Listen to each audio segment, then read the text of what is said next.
പയ്യന്നൂർ വെള്ളൂരിലെ അജിത് ബാബുവിന്റെ മരണത്തിന് ഉത്തരവാദികളായവരെ ഉടൻ അറസ്റ്റ് ചെയ്യണമെന്നാവശ്യപ്പെട്ട് ആക്ഷൻ കൗൺസിലിന്റെ നേതൃത്വത്തിൽ പയ്യന്നൂർ ഡിവൈഎസ്പി ഓഫീസിലേക്ക് മാർച്ച് നടത്തി. മാർച്ച് മുൻ MLA സി കൃഷ്ണൻ ഉദ്ഘാടനം ചെയ്തു.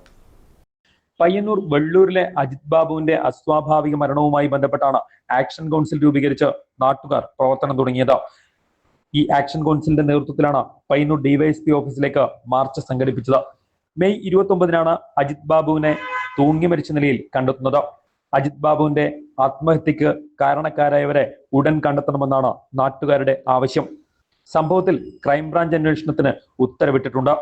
കേസിന്റെ നടത്തിപ്പ് കാര്യക്ഷമമല്ലെന്ന് ആരോപിച്ചാണ് നാട്ടുകാർ പ്രക്ഷോഭം നടത്തുന്നത്. ഡിവൈഎസ്പി ഓഫീസിലേക്ക് നടത്തിയ മാർച്ച് മുൻ MLA സി കൃഷ്ണൻ ഉദ്ഘാടനം ചെയ്തു. Action council chairman C Chandran master അധ്യക്ഷത വഹിച്ചു. Action council convener N Rajesh, V Narayanan തുടങ്ങിയവർ സംസാരിച്ചു. ഏത് സന്ദർഭത്തിലും നാട്ടുകാരുടെ കൂടെ സഹകരിച്ചു പോകുന്ന വ്യക്തിയാണ്. അദ്ദേഹത്തിൻ്റെ ജീവിതത്തിൽ എന്തെങ്കിലും ഒരു ദുശ്ശീലം ഉള്ളതായി ആർക്കും പറയാൻ വേണ്ടി സാധിക്കില്ല. ഒരു ചെറിയ വീട്ടിൽ തൻ്റെ ഭാര്യയും 2 കുട്ടികളുമടക്കം സുഖമായി ജീവിച്ചു പോകുന്ന, പണിയെടുത്ത് ജീവിച്ചു പോകുന്ന അജിത് ബാബു ഇങ്ങനെ മരിക്കാനിടയായ സാഹചര്യം എന്ത് എന്നതാണ് ജനങ്ങളെ ഇരുത്തി ചിന്തിപ്പിച്ചത്.